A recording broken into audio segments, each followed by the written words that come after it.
واختار صلاح قبيل مهندس غاوي فن.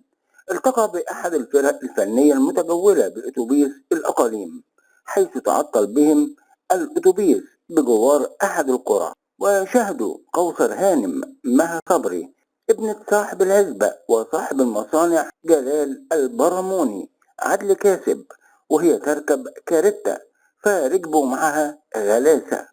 وأعجب محمود بكوثر هانم، وتتبع محمود الفرقة المكونة من صاحبها المعلم الدرملي محمد رضا، والراقصة لهلوبة نجوى فؤاد، وأفرادها أبو الركب سيد زيان، وفكيهة خيرية أحمد، وشنكل صلاح يحيى.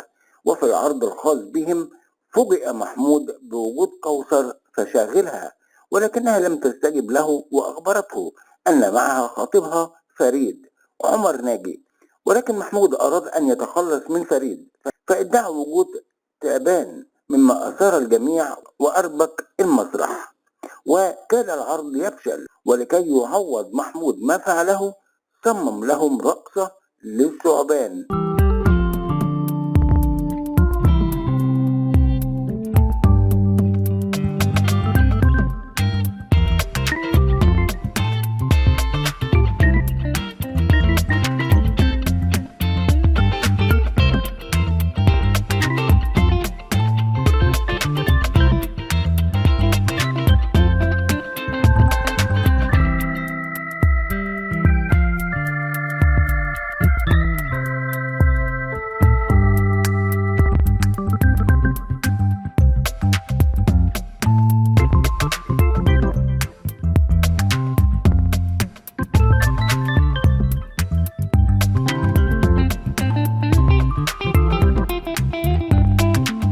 أدتها لهلوبة ولاقت استحسان الجميع، فسعى المعلم الدرملي لضم محمود للفرقة كمصمم للاستعراضات. وواصل محمود تحرشه بكوثر حتى دخل بيتها بعد أن سمعها تغني، وانبهر بصوتها، واكتشف أن والدها جلال بيعرف والده مختار منذ زمن، حيث كان جاره في العزبة.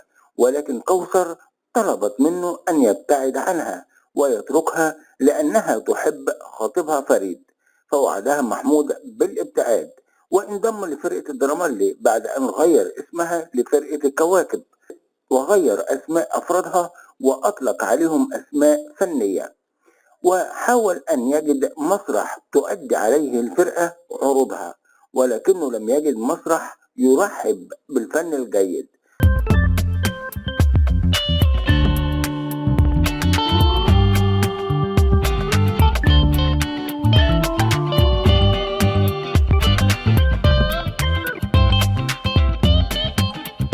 فلجأ لرجل الأعمال جلال الذي له تأثير على مدير مسرح ألف ليلة وليلة. ولكن مدير المسرح اشترط وجود مطربة للفرقة، فنشر محمود إعلان بالصحف عن اختبار للمطربات، ولكنه لم يقتنع بالمتقدمات. وتصادف أن مراكز القوة بالبلد وضعت مصانع جلال تحت الحراسة، مما جعل فريد خطيب كوثر يتخلى عن خطبتها بعد أن أصبحوا فقراء.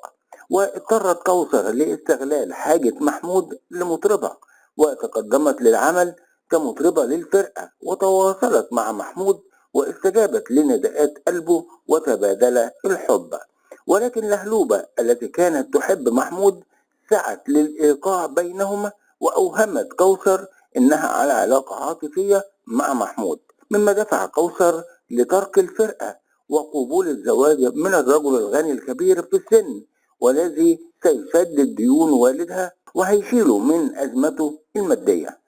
وتوقفت الفرقة عن العمل، ولكن لهلوبة عادت لصوابها وذهبت لكوثر وفهمتها حقيقة العلاقة بينها وبين محمود، وادعت إن محمود أقدم على الانتحار، فأسرعت كوثر إليه. ولكن قامت ثورة 15 مايو، وقضى الرئيس السادات على مراكز القوة، وعادت المصانع لصاحبها جلال والد كوثر التي تزوجت من محمود. فيلم الحياة نغم إنتاج 1976. الفيلم من بطولة مها صبري وصلاح قبيل ومحمد رضا ونجوى فؤاد وسيد زيان وخيرية أحمد. الفيلم من تأليف وائل السيد ومن إخراج عبد الرحمن شريف.